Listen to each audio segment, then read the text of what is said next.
2 million divide by 2.4 million कितना बना जी? 2 million divide by 2.4 million, ये बना आपका 83%, और ये सारा बना 75%, सॉरी 17%। तो मैं इस 24 लाख को क्या ट्रीट करूंगा, कौन सा टैक्स रेट लगाऊंगा? भाई सैलरी का टैक्स रेट लगाऊंगा। Any question from here?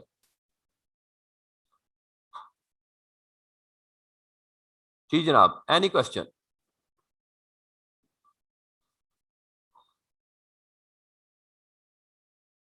कोई सवाल? अब हम टैक्स रेट्स देखते हैं। यहां पे कोई सवाल है तो वो बोल दें जी, किसी को कोई कंफ्यूजन है तो वो बोल दें। अब ये है जी टैक्स रेट्स, स्लैब रेट्स।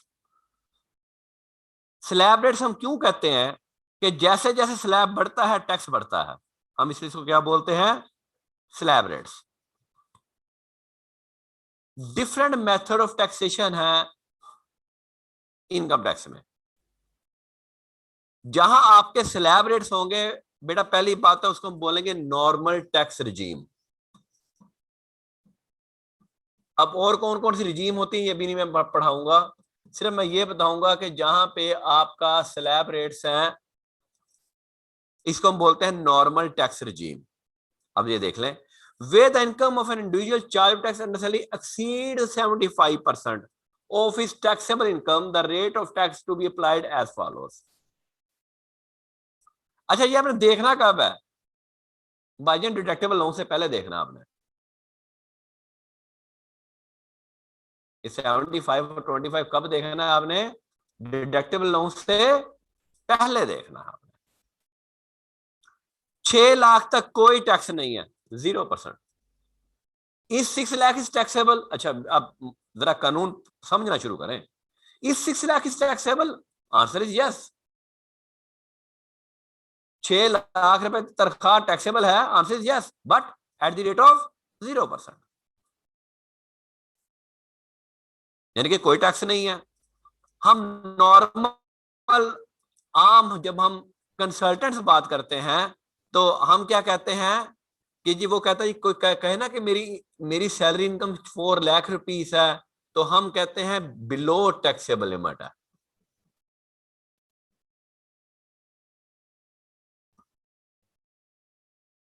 और इस वर्ड्स को हम नॉर्मल इन शॉर्ट बोलते हैं बीटीएल।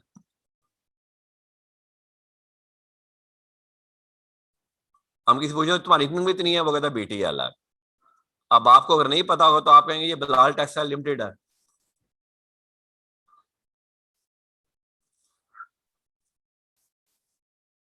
अब आगे आ जाए, वे the taxable income exceed 6 lakh, 6 lakh से बढ़ गई, but does not exceed 12 lakh, तो 5% of the amount exceeding 6 lakh. इसका मतलब यह हुआ कि अगर मेरी इनकम 9 लाख रुपया है, यानी कि 75,000 रुपए, तो 6 लाख तो जीरो है। ऊपर ऊपर अमाउंट कितनी है?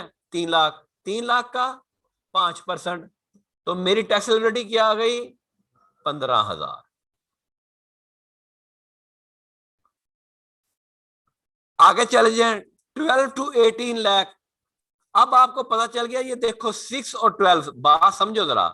6 टू 12 6 लाख, 6 लाख का 5 मिनट कितना बन गया? उसने कहा ये बेस आपका 30,000 हो गया। आ जाए आ जाए, 12 आपका लाख तो तक इंतजार कर 30,000, रहा था मैं। 12 लाख से ऊपर जाएंगे तो उसका 10%। एसेट अकाउंट 50,000, फिर ये देखें, 12 लाख से 18 लाख 6 लाख, 6 एक्यूमुलेटेड लाख का डेप्रिसिएशन 10%, अकाउंट 60,000। 20,000। 60,000 जमा 30,000, ये देखो 90,000। जिस जगह आगे भेज दें, आप मुझे जगह है खुशकिस्मत हैं कि आपको नहीं? पेपर में टैक्स रेट्स दिए जाते हैं। इसको जरा पॉज करें। हमें टैक्स रेट याद करके जाने पड़ते थे, बड़ा औखा रटा लगता था इनको। Way the taxable income exceeds 25 lakh, 1,95,000 and then 17.5। आगे चलें जी। And the so on, and the highest is, अगर आपकी तनख्वाह 75 मिलियन है, 75 मिलियन, तो आपके ऊपर 21.4200 टैक्स लायबिलिटी है, और एक्सीड करेगा तो 35%। इसका मतलब जो highest rate of the salary जगह है बना लो वो है जी 35% है। यकम These January are the rate of taxes for salaried individuals। Salary होता ही इंडिविजुअल्स है, वो यूपी कंपनी हो नहीं सकती, वो नेचुरल पर्सन ही होगा जो तनख्वाहदार मुलाजम होगा। आपने सिर्फ ये देखना है कि आपकी अमाउंट फॉलो कहां करती है, यानी कहां फॉल करती है। मैं कहूं जी मेरी इनकम 9 मिलियन है, सैलरी इनकम मेरी जो है वो 9 मिलियन है, क्या हुआ आप मार्कर को स्टेट कहां चले जाएंगे? आप स्टेट देखो मार्कर यहां नहीं चले, होता आपको ना ऊपर देखने की जरूरत है अच्छे ना वाला नहीं पीछे होता देखने की जरूरत है, अच्छा आगे देखने की जरूरत है। आपको पता है कि आपकी फिक्र इन दोनों के दरमियान फॉल ठीक है जी करती है। स्ट्रेट लाइन से अब 8 अकाउंट्स ही मिलियन तक, बनाते हैं स्ट्रेट 8 लाइन मिलियन का मेथड से बेस रेट क्या है? एक दो 23,45,000 क्वेश्चंस करते हैं सीधा लिख लेंगे। इनफैक्ट क्वेश्चन लिखवाऊंगा वो 2-4 मिनट में आप करेंगे ऊपर कितनी फिर अमाउंट मैं बची? सॉल्व करूंगा 1 मिलियन। उसके बाद एक और एक्सीडिंग क्वेश्चन अमाउंट का क्या कहता लिखवाऊंगा है वो आप सॉरी सॉल्व करेंगे सॉरी उसके सॉरी बाद सॉरी उसका सिर्फ आंसर शेयर करूंगा फिर मैं जाके आपको डिस्पोजल अकाउंट समझाऊंगा और वो डिस्पोजल अकाउंट 13 लाख आपने जहां जहां जगह खाली होगी वहां बता पे दो बना जी, लेना है पहले क्वेश्चन में जगह छोड़ दीजिएगा डिस्पोजल बता अकाउंट दो। की और आज का क्वेश्चन लिखिए लेक्चर नोट्स में आपको प्रोवाइड कर दूंगा उनमें ये क्वेश्चंस लिखे होंगे कि इन्हें नोट कर लिए हैं ठीक है क्वेश्चन लिखें फिलहाल तो आज का दिन गुजारा करें फिर ये क्वेश्चन लिखे मिल जाएंगे हमारा टाइम बच जाएगा 13,45,000 ये आ लेकिन गया, ये फॉलोइंग बैलेंसेस आर अपीयरिंग और अमाउंट एक्सीडिंग उसका ऑन 1st 25%। जनवरी 2017 कितना आ गया जी? 2.5 लाख। इन दोनों को जमा कर दें, कितना है जी? चला आ जाएं 15 लाख आपका ही तो इंतजार कर रहा था मैं 96,000 मेरी टैक्स लायबिलिटी बन गई, जो मैंने सरकार को एसेट अकाउंट जमा 50,000 करवानी है। कितनी इनकम पे? 9 में। accumulated depreciation any account question? 20,000 आज हमारा न्यूमेरिकल शुरू हो गया जी, बल्कि कल ही शुरू हो गया जगह था आगे भेज दें जब मुझसे हमने जगह है टेबल की बात की थी, नहीं वो भी न्यूमेरिकल का हिस्सा है। इसको जरा पॉज करें मैं एनी जगह बना क्वेश्चन है जी फ्रॉम एनीबॉडी? यकम जनवरी 17 पे ओपनिंग बैलेंसेस आ रहे हैं asset account 50,000 accumulated depreciation account 20,000 any point question number 1 from हो जाएगा एनीबॉडी? पॉइंट 2 लिखें वो जाग रहे हो? Addition of rupees 30,000 took place on 1st September 2017 जी एजाज सर ये on maximum 1st sir 75 September lakh तक 2017 यकम सितंबर 2017 75 लाख नहीं 75 मिलियन है। ठीक ठीक ठीक ज्यादा नरेटिव फॉर्म में भी सर, इसके पैटर्न ऊपर डालना है ना सिर्फ हम सारा- हेडिंग सारा- बना के तो ना चल रहे हो 2 पॉइंट्स हो गए 75 लग तीसरा जाएगा। पॉइंट लिखें नहीं सर ऑनवर्ड जितनी भी इनकम Further, होती रहेगी उसके ऊपर सेम ही लगेगा an asset हाँ जी सेम ही costing लगेगा, थोड़ा 35 पर Further, 35 पर बहुत टैक्स है यार। an asset costing बिल्कुल 25,000 which अब was आइए, अब हम purchased नॉन सैलरी पे वो भी रेट साथ ही देख लें हम। further an asset costing 25,000 लें जी, which ये है was salary purchased slab rates for on non salary 1st person and July 15 EOP की होगी बिजनेस इनकम, जाहिर है। is disposed of बस टिप्स किस रेट से टैक्स देता है? is टिप्स किस रेट से disposed टैक्स of देता है? on 30th वहाँ September 6 लाख है जनाब, यहाँ पे 2017 4 लाख है।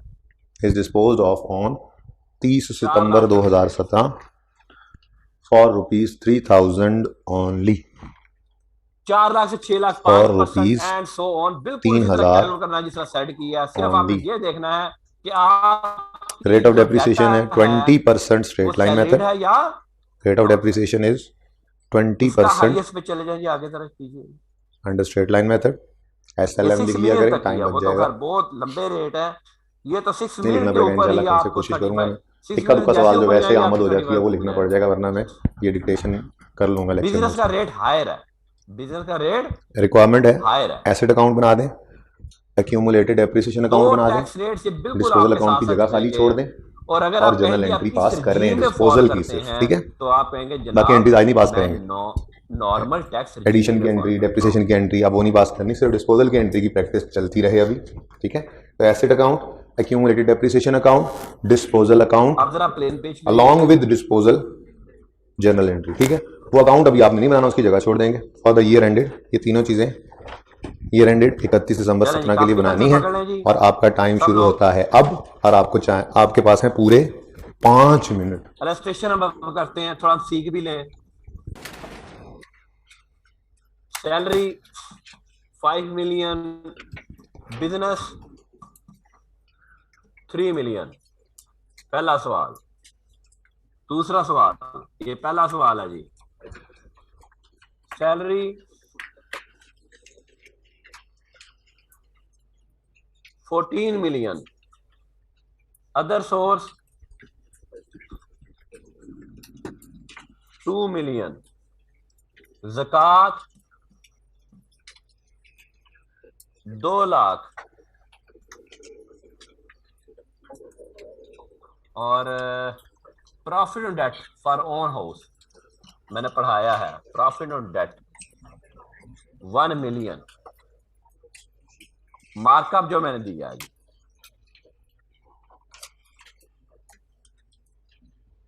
चलें जी, ये 2 सवाल करें और मुझे आंसर बताएं। चलें, शाबाश। Everybody have to calculate.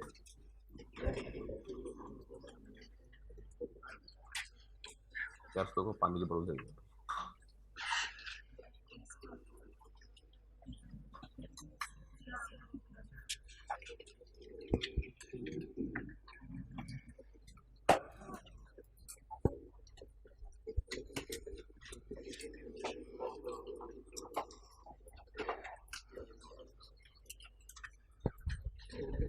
वो खाली सफा लेके बैठे हो अभी तक।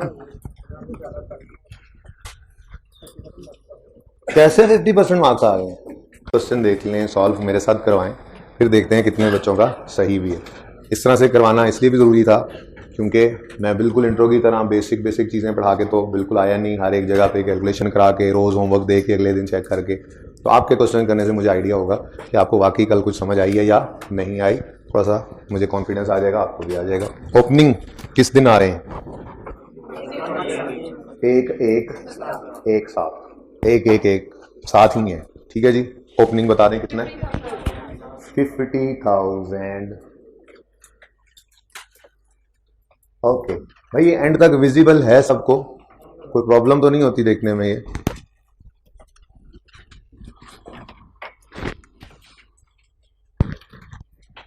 ओके। एक्यूमुलेटेड डेप्रिसिएशन का ओपनिंग 20,000, ठीक है। फिर क्या हो रहा है? एडिशन की जर्नल एंट्री अब मैं लिख नहीं रहा, बोलिए। हाँ, पास होने वालों ने बोला एसेट डेबिट कैश क्रेडिट, कितने से? 30,000। पास होने वाले बच्चे एंट्रीज बड़े बोलते हैं। एसेट डेबिट 20 है, एसेट डेबिट कैश क्रेडिट कितने से? 19 और 30 है ना।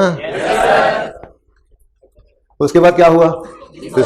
डिस्पोजल के थे 4 स्टेप्स, लिखवाए थे कल, बोलेंगे आप, ठीक है। जर्नल एंट्री पे डायरेक्ट उनको लिखते जाएंगे, उसके बाद पे पोस्टिंग कर लेंगे। स्टेप 1 बोलिएगा, we will credit the asset account with cost of asset disposed of. तो एसेट अकाउंट लिखेंगे, ग्रुप में लिखें आंसर। एसेट अकाउंट अगर किसी में से क्रेडिट करेंगे जाने वाले एसेट की कॉस्ट कितनी थी? 25,000, 25,000, जिसका निस्फ होता है 12,500। अच्छा जी। Step 1, we will credit the asset account with cost of asset disposed of. Step 2, we will get. अच्छा, आसानी होगी। अभी तो मैं स्टेप्स के साथ ही एंट्री लिख रहा हूं, एक आध दिन और गुजरेगा तो अब हमें आदत पड़ जाएगी, एंट्री का पता होगा। वैसे तो आपको याद ही है, याद करवाना ही मकसद था। हम सिर्फ एंट्री वाले लिखा करेंगे, क्योंकि debit, cash debit, asset credit, एक लाइन छोड़ देंगे बैलेंसिंग फिगर की, ठीक है। या स्टार्ट में और बॉटम में लाइन वैसी होती है, स्टार्ट पे एक लाइन छोड़ के भी हम चल सकते हैं। पहले सिर्फ खाली ये एंट्री लिख लिया करेंगे, फिर फिगर्स ढूंढना इतना मुश्किल नहीं होता। बहरहाल फिलहाल स्टेप्स के साथ ही चलें ताकि ये प्रैक्टिस हो जाए। तो step 2, we will debit the asset account with, we will debit the accumulated depreciation account with accumulated depreciation of disposal। accumulated depreciation account को डेबिट करना है, और ये कोई एक फिगर ऐसे रेडीली अवेलेबल तो है नहीं हमें इस सवाल में। डेट ऑफ परचेज से डेट ऑफ सेल तक की एक्यूमुलेशन हमने निकालनी है, तो उसको कैलकुलेट करना है। तो उसके लिए वर्किंग फन परफॉर्म करेंगे। स्ट्रेट लाइन मेथड है तो डेट ऑफ परचेज से डेट ऑफ सेल तक क्यूमुलेटिव लाइफ निकाल लेंगे। स्ट्रेट लाइन मेथड है, 1 साल की डेप्रिसिएशन मल्टीप्लाई करेंगे टोटल लाइफ से, तो उसकी सारी जिंदगी की डेप्रिसिएशन हमारे पास आ जाएगी। तो डेट ऑफ परचेज बताइएगा। 1 जुलाई 15, 30/9/17। वारदात का तरीका क्या था? नहीं, ईयर एंड को पहले देखना है। ईयर एंड क्या है? 31 दिसंबर। 31 दिसंबर को जहन में रखते हुए आ गए डेट ऑफ परचेज के पास। यकम जुलाई 15 वाले साल का पहला साल कब एंड होगा? 31/12/15 को। कितने महीने? 6/12 इधर चलेगा ये ऐसे। फिर 31 दिसंबर 17 तक 16 तक पूरा साल। 31 दिसंबर 17 तक 9/12 जी 2.25। ये इस एसेट का हमारे साथ था, हमारे साथ इसका साथ 2.25 ईयर्स था।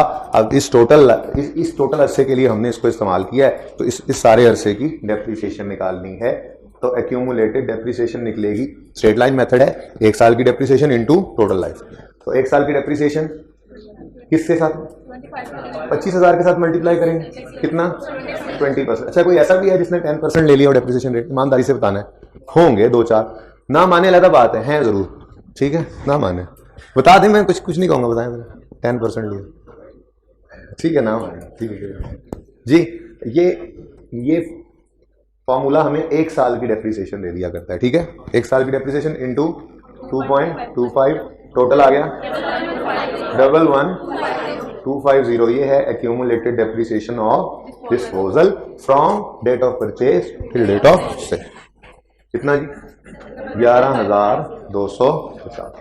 ये दोनों स्टेप्स अगर हम एसेट और एक्यूमुलेशन अकाउंट में भी फेंक दें तो अच्छा है। वैसे ये दोनों अकाउंट्स हमारे कंप्लीट हो जाएंगे इसके बाद।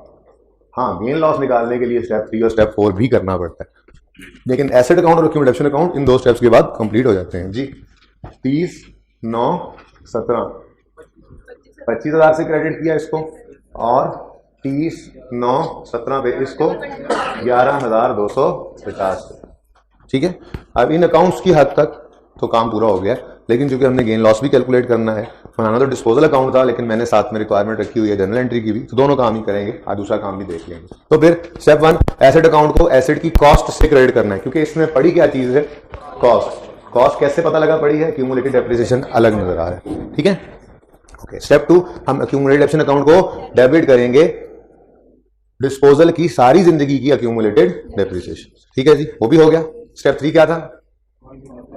वी विल रिकॉर्ड कैश जी। एसेट बिका है, कैश आएगा जाएगा? कैश आ रहा है तो कैश डेबिट। कैश डेबिट कितने से? 3,000 से। अब बैलेंसिंग फिगर किस तरफ बढ़ रही है? डेबिट साइड पे। पहला जो है वो आपका देखिए 10,750। तो balancing figure will be gain और लॉस। 8 मिलियन गेन और लॉस फिलहाल यही कह रहा हूं। क्या बनना है? अब देख लेते हैं। प्रॉफिट एंड लॉस डेबिट हो रहा है। डेबिट किससे होता है? एक्सपेंसेस से, लॉस से, और अगर क्रेडिट होता तो इनकम गेन, ठीक है जी। और ये तो आपका 38 यहाँ पे कोई इसका असर नहीं था, जनरल एंट्री हो गई। एसेट का अकाउंट कंप्लीट है। कहां पे चला गया? 31 दिसंबर 17 पे कैरी डाउन बताइए। अब नॉन 8 बिल के ऊपर 55,000 ये भी कंप्लीट है। 31 दिसंबर 17 पे कैरी डाउन क्यों कंप्लीट नहीं है? ओहो, भूल गया मैं। चलें, शुक्र आपने याद करवा दिया। एंट्री क्या है डेप्रिसिएशन के ऊपर है 12,20,000। डेप्रिसिएशन एक्सपेंस डेबिट और एक्यूमुलेटेड डेप्रिसिएशन पता नहीं है, कैलकुलेट करनी है हमने। 31 दिसंबर 35%। इसके लिए वर्किंग 2 कर लेते हैं। वो बन गया आपका 7 लाख। और जी, सबसे पहले आंसर पहला ठीक है। सबसे पहले ओपनिंग पे मेथड कौन सा है? Straight line. अच्छा, ओपनिंग एसेट का मतलब पता है? ओपनिंग एसेट का मतलब होता है जो पिछले साल हम दुकान बंद करके गए थे तो वो हम वहीं छोड़ के आए थे। चाहे इस साल घर से निकले और बाहर बाजार जाके एक नया एसेट खरीद के 1 जनवरी को लेके साथ भी आ गए हैं ना, वो ओपनिंग नहीं कहला सकता, वो एडिशन ही होगा। ओपनिंग का मतलब ही यही है जो पिछले साल पे क्लोजिंग में पड़े, ठीक है। बहरहाल मेथड कौन सा है? स्ट्रेट लाइन मेथड हो तो जौन सा मर्जी साल है, रेट ने किस पे लगना है? कॉस्ट पे लगना है। तो फिर हमें opening cost of all assets चाहिए। 3% है, ओपनिंग तो इसको कॉस्ट ऑफ लगेंगे ऑल सैलरीड वाले। अब यहाँ लेकिन से आपको पता है कि ज़कात एक चीज जो कल शायद जबानी बोली थी, लिखी नहीं थी। हाँ नहीं, एक्सक्लूडिंग तो लिखा भी था, लेकिन एक उर्दू का जुमला बोला था मैंने आपसे।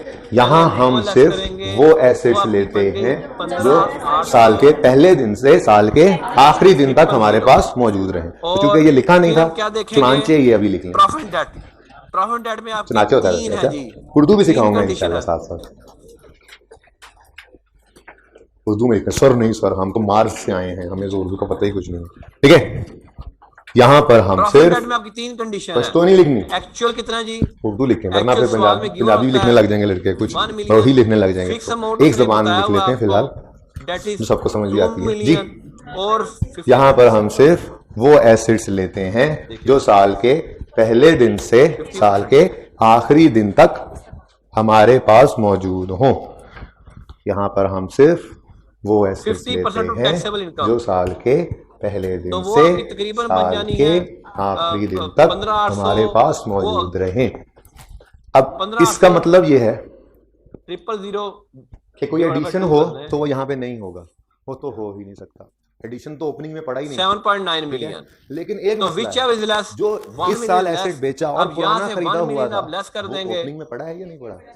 लेकिन यहाँ पे तो हमने और सिर्फ वो आपकी एसेट्स लेने हैं टैक्सेबल इनकम जो आ पूरा गई, साल हमारे जिसके पास ऊपर रहे। आपने टैक्स यहाँ पे लगाना कभी भी है, फ्रैक्शन अप्लाई नहीं करना, जहाँ ओपनिंग की वो आपकी डेप्रिसिएशन बन कैलकुलेट गई करनी होती है, कभी भी 14,800 फ्रैक्शन अप्लाई नहीं करना। तो अगर फ्रैक्शन अप्लाई 000 नहीं करना और तो इसके ऊपर आप डिस्पोजल टैक्स यहाँ पड़ा कैलकुलेट रह कर गया दें। तो वो तो पूरा साल डेप्रिशिएट हो ले जी, जाएगा, क्या जबकि टैक्सेबिलिटी वो किस आएगी? दिन बिक गया 30/9/17 पे, वो तो 9 14,800 महीने फॉल से कहाँ ज्यादा करता है? डेप्रिशिएट हो ही नहीं सकता, ठीक नोट है। तो इसलिए हमने यहाँ सैलरी पे पे क्या ही है कहा ना। था, यहाँ पे हम हमेशा 14,800 कहाँ फॉल एक्सक्लूड करता कर दिया है? करेंगे 14,800 डिस्पोजल यहाँ को, फॉल करता है जी। क्योंकि डिस्पोजल्स 12 मिलियन के ऊपर पूरे साल के लिए 23,45,000 और हमारे ऊपर पास नहीं रहते, 27 या साल के दौरान 5%। निकल रहे होते हैं, ठीक है। तो opening cost of all assets में से माइनस करेंगे। देखें, लाइक विद लाइक को कंपेयर 12 करते मिलियन हैं, के ऊपर सारे एसेट्स की ओपनिंग कॉस्ट 23,45,000 ली थी, तो डिस्पोजल की भी ओपनिंग कॉस्ट ही माइनस करनी, और ऊपर क्या बचा जी? माइनस 28 लाख। ओपनिंग कॉस्ट ही ली हमने, किसकी? ऑफ 28 लाख बचा। एक से ज्यादा 28 हो तो लाख दो का आ जाएंगे, 3 डिस्पोजल है, 3 चीजें माइनस, 27.5%। देखिए 27.5% ही ठीक है। है। अब फिगर्स उठा लेते हैं। Opening cost of all assets कहाँ से मिला करेगा? वैसे वैसे तो हाँ, कितना ऐसा है भी जी? हो सकता है 28 ना लाख का कि 27.5। सवाल जो है वो 2 साल पे हो और हम अगले साल में बैठे हो, 7 और हम लाख सवाल में से ढूंढ रहे हैं वो 70,000। ओपनिंग ईयर अब था, इन दोनों को एडिशन ईयर जमा था, कर दें। डिस्पोजल ईयर था, ऐसा नहीं करना, ठीक है। हमने एक बार कोशिश करके एसेट अकाउंट जब बना लिया तो ये क्लोजिंग ही अगले साल ओपनिंग बना हुआ होगा ना, तो आदत ही यही रखें कि ओपनिंग कॉस्ट कहाँ से उठाया करेंगे? एसेट अकाउंट से, 3 ठीक है। 6 सारे 5 एसेट्स की ओपनिंग कॉस्ट कितनी है? 000 50,000। ले जी, कोई कंफ्यूजन हो तो डिस्पोजल बोल वाली लीजिए कॉस्ट आप। कितनी? अब सवाल बोल लें। 25,000 इंटू 20%, क्या? आंसर 5,000। एडिशन हुआ है एक, 3 लिखे मैं ऐसे लिखता हूँ। एडिशन है, रेट ऑफ डेप्रिसिएशन कोई सवाल तो बोल लें जी आप। इंटू 4 हमारा न्यूमेरिकल शुरू हो चुका है, फिर आपको जगा रहा हूँ मैं, आपको बार बार जगा रहा हूँ। कितने बच्चों ने 3 महीने लिए? हाथ खड़ा करें। वो भी होंगे, ना माने, नहीं मानेंगे तो कोई बात नहीं है, जरूर। और कुछ आप में लोगों ने से सितंबर को देख सबका के ही फटाफट 3 महीने लेसन लिए 2 होंगे, का आंसर सबका ही गलत था माशाल्लाह। वरना सिर्फ होता कुछ नहीं है, 6 महीने जाया हो जाते हैं जी। आंसर बता दो। ये एक का ठीक है जी।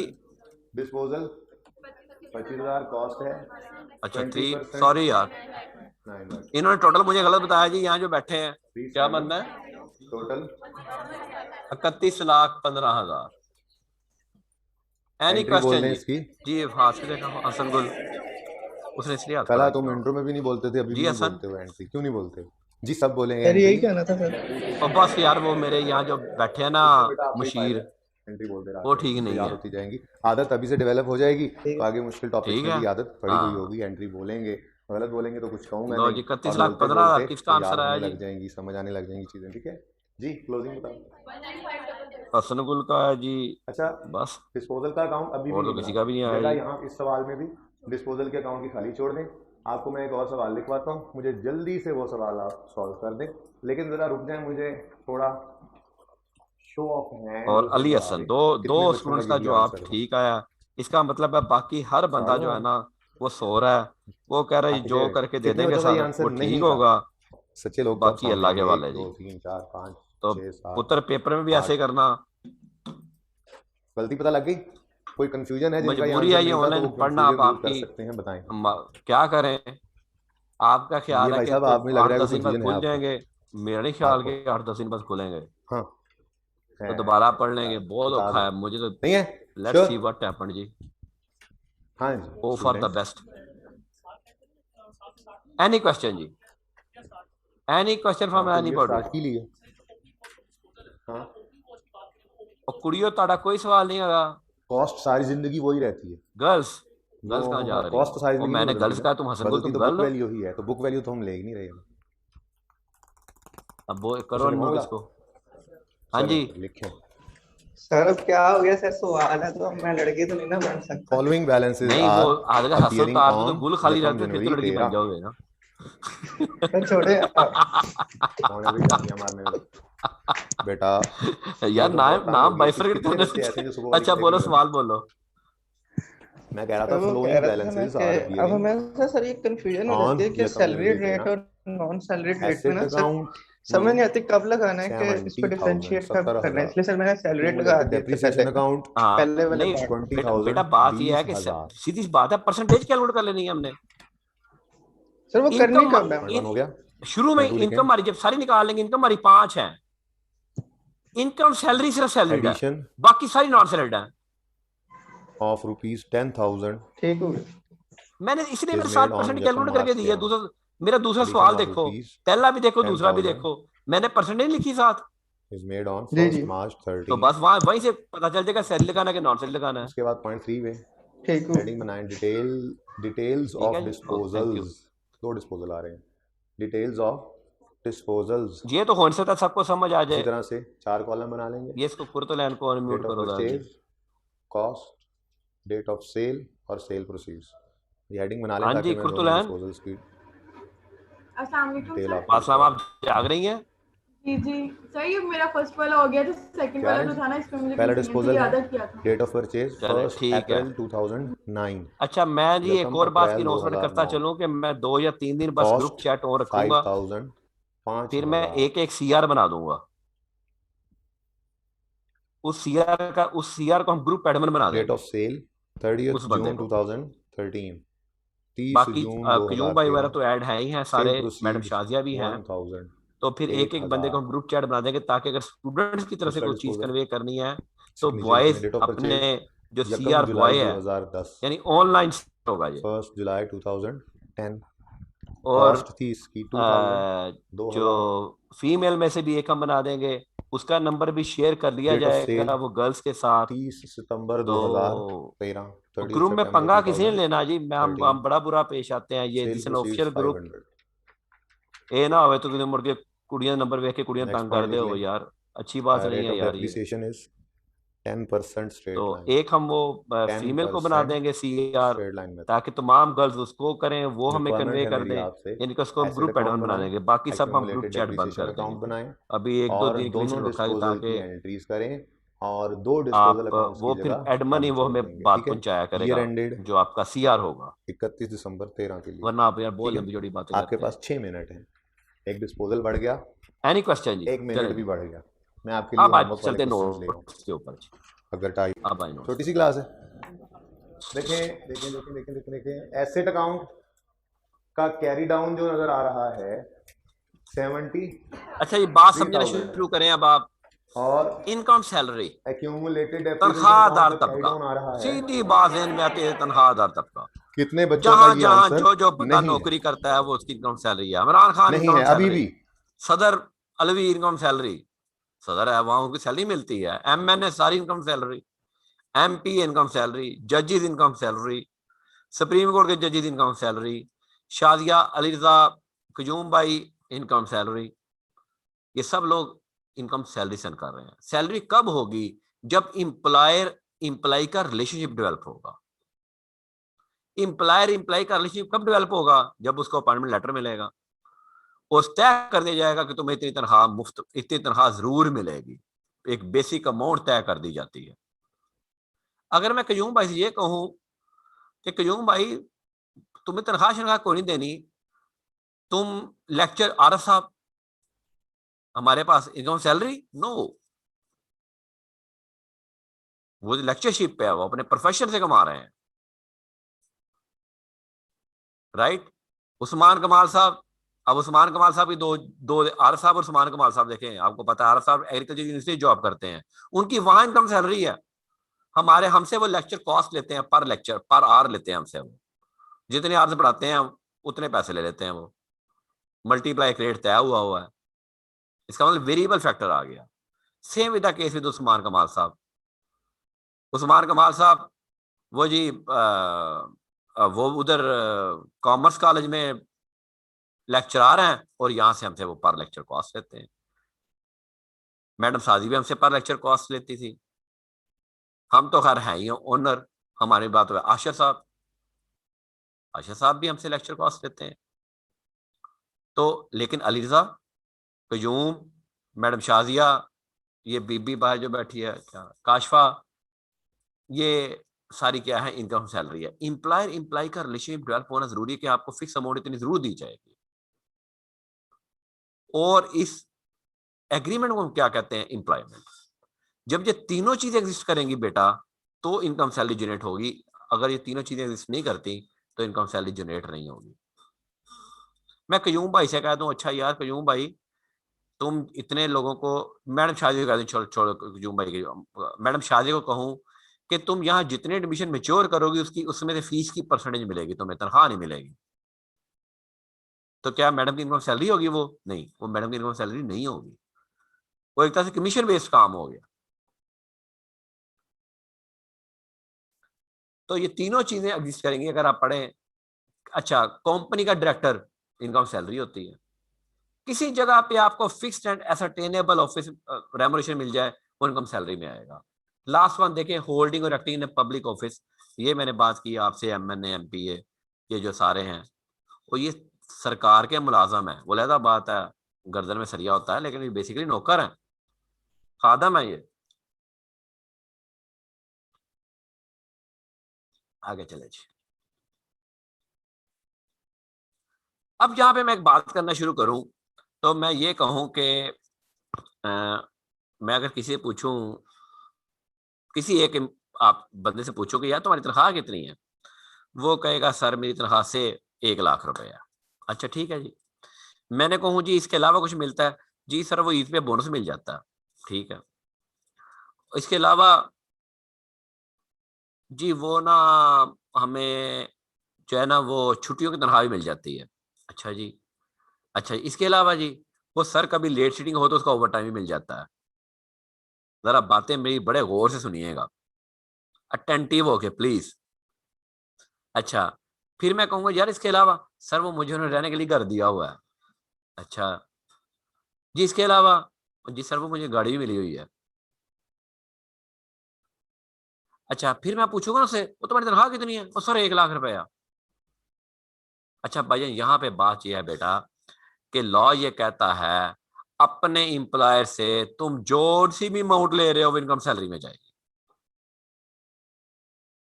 अपने एम्प्लॉयर से, चाहे वो बोनस है, ओवर टाइम है, लीव इनकैशमेंट है, कॉस्ट ऑफ लिविंग अलाउंस है, डेली अलाउंस है, एंटरटेनमेंट अलाउंस है, किसी भी किस्म का कोई भी अलाउंस ले रहे हो वो सैलरी में ही ग्रुप होगा। एक बेसिक अमाउंट तय हो गई, बाकी चीज ओवर टाइम वेरिएबल होगा, वो होने दें। वो ओवर टाइम है किस वजह से? वो सैलरी की वजह से है। बोनस आपको किस वजह से मिला? सैलरी की वजह से मिला।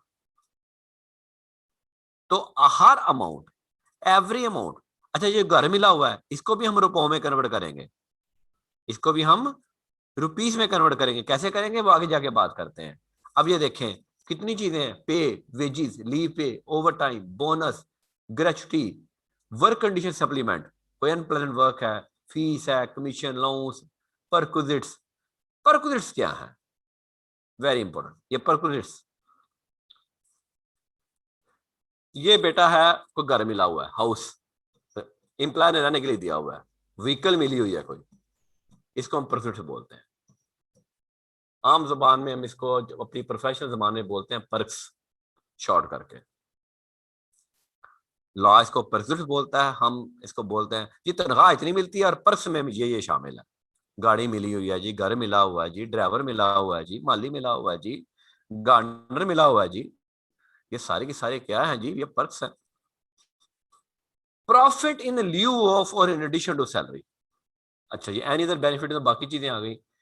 ये कोई समझाएगा ये क्या है? कोई profit in lieu of salary, कभी आपने सुना कि सैलरी में से नफा हुआ है?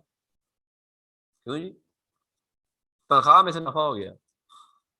यहाँ पे तो लॉ कह रहा है कोई बंदा जी, एनी बंदी, any person, any person, raise your hand, कोई बात नहीं, गलत हो जाएगा फिर क्या है, हसन गुल के अलावा जी। बस तुम्हें अपने, मैंने मोहब्बत में गुल सिर्फ कहा करना है।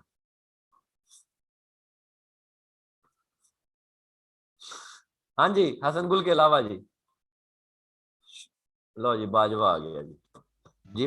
जी बाजवा साहब। सर अगर कोई सैलरी पर्सन लोन ले अपने एम्प्लॉयर से और वो माफ कर दे लोन, ये हाँ जी, अगर कोई लोन ले तो लोन माफ कर दे, बिल्कुल ठीक एग्जांपल है जी आपकी। चले मोहम्मद अकबर की एग्जांपल ही सुन लेते हैं जी। अकबर चला गया जी, और भी बेटा बहुत कुछ था, चले आप पहले भाग गए हैं। अच्छा, मैंने अली साहब ने कहा सर मुझे लोन दे दे, मैंने कहा ले लें। कटवाएंगे कैसे जी? 5,000 रुपये महीना। अच्छा जी, 2 लाख रुपए लोन ले लें। 2 महीने बाद उसने कहा सर मेरे तो हालात बड़े पतले हैं, मैं तो 5,000 नहीं कटवा सकता मुझे। मैंने कहा अच्छा यार, तुम्हें लोन माफ किया। और ऐसा होता है एम्प्लॉयर एम्प्लॉय रिलेशनशिप में, ऐसा ये चीजें चलती हैं। अब जो मैंने दिया, ठीक है, ये बेटा प्रॉफिट लियो salary. Golden shake and payment आपने सुना है? किसी ने? Raise your hand. क्यों जी? Golden shake and payments, anybody? Hasan Hussain, Hasan Gul, उठाया चाहिए यार जरा। मुबशर जवेद बोलेगा जी अब।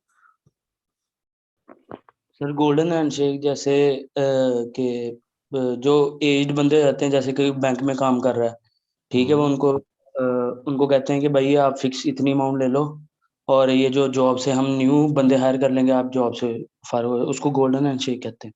हाँ जी, अर्ली रिटायरमेंट। शीजा शीजा समर नहीं, इसने आज खड़ा नहीं करा। शीजा समर नहीं, शीजा ने साथ नहीं खड़ा नहीं किया।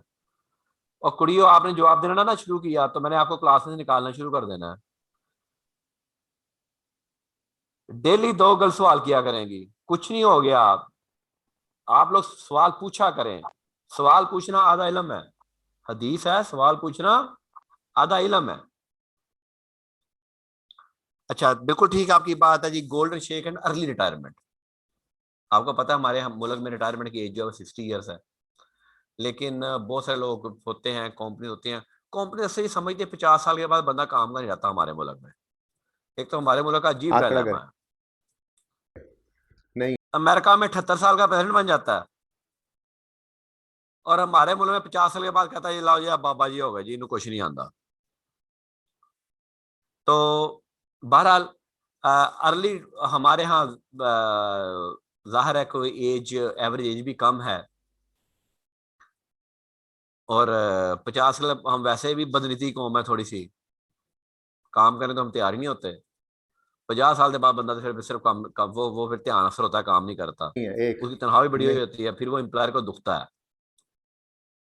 फिर नहीं है एम्प्लॉयर कहता है यार इसको एक, निकालो, यंग ब्लड लेके आओ। नहीं है एक ही है यंग ब्लड आ भी आपका। कम तनख्वाह पे साथ वाले जाता भाई है। आपका ये आंसर है, वो कहता है जी मैं वरना नहीं वो क्या जाऊंगा, मैं जवाब दोगे? हम तो साइका 60 तो साल ये से नहीं और पहले आपको ये जाऊंगा नहीं, आंसर है। मेरी तो चेक करो 60 क्या साल आपका मसला है। तय है। वो कहता अब मैं अच्छा यार सारी तू क्लास के लिए तो पैसे फिर ज्यादा सॉल्व ले कर ले, तू लेता। चला एक जा। बच्चे का मसला है, देखो क्या आपका अपना ही सही नहीं है। डेट्स कॉल्ड द गोल्ड तो चेक करो ना इसका क्या मसला है, जल्दी करें भाई, डेट्स आपका सही है called the answer. Profit in दोनों चेक लिeu करो मिलके, ऑफ क्या हो गया यार हमारे भाई सैलरी। का, क्या मसला हो गया? ओके जी, होमवर्क लिखें। हैंडआउट फिर अभी तक नहीं आ कोई, सका, बहुत मैं कहूँ जी माजरत, कि एक बंदा आपको मैंने कहीं से, डिक्टेशन लेनी ही पड़ेगी। मैं कहूँ जी मैंने होमवर्क के किसी 2 जगह क्वेश्चंस से लिखें, फिर बंदा रिड्यूसिंग बैलेंस स्टार्ट करते हैं, लेके ठीक है? आना है। एक मुझे एम्प्लॉय अच्छा या लगा, देख वो लें किसी पहले और जगह 2-4 पे जॉब मिनट, कर रहा है। इतनी कॉपीज भी कोई मैं नहीं कहूँ होनी, यार तू रहने मेरे ही पास आ दें। जा। नहीं, वो इतनी कहता कॉपीज इतनी सर देर में होनी, मैं आपके मान पास जाए। आ तो जाऊँ, मेरी तनख्वाह बढ़ाए। मैं कहा ठीक है यार, तनख्वाह तो क्वेश्चन हक है लिखें, तुम्हारा, मैं तुम्हें लेके फॉलोइंग इसलिए आ रहा हूँ। बैलेंसेस आर तुम अगर 50,000 पे काम कर अपीयरिंग रहे हो ऑन तो 1 मैं तुम्हें जुलाई 75,000 देने 13। को तैयार हूँ। थोड़ा बदले ना, कहता ठीक है होमवर्क के सर मैं आ क्वेश्चन हैं, जाता 2 हूँ। क्वेश्चन लिखवा रहा हूँ, लेकिन सर एक होमवर्क मसला पे है। करके आने हैं, इसके और बाद मैं कहूँ डिस्पोजल क्या अकाउंट मसला बनाते है? हैं, ठीक है? सर मैंने वहां से लोन लिया हुआ है। मैं को अच्छा यार तुम्हारा जो लोन है वहां मैं पे ऑफ या कर चले रुक देता हूँ, जाएं, पहले तू डिस्पोजल मेरे अकाउंट पास आ जा। बनाते हैं, इस उम्मीद पे कि शायद दिस इज हैंडआउट्स प्रॉफिट आ इन जाएं और हमें ये 2 लिeu सवाल ना ऑफ लिखने पड़े। अच्छा जी, सैलरी। एक बात जरा ध्यान से तवज्जो से सुन तो बेटा ये लीजिए। डिफरेंट चीजें हैं। डिस्पोजल अकाउंट का सैलरी काम में आगे गेन चलिए या जी, लॉस ऑन डिस्पोजल निकाल के देना है बस।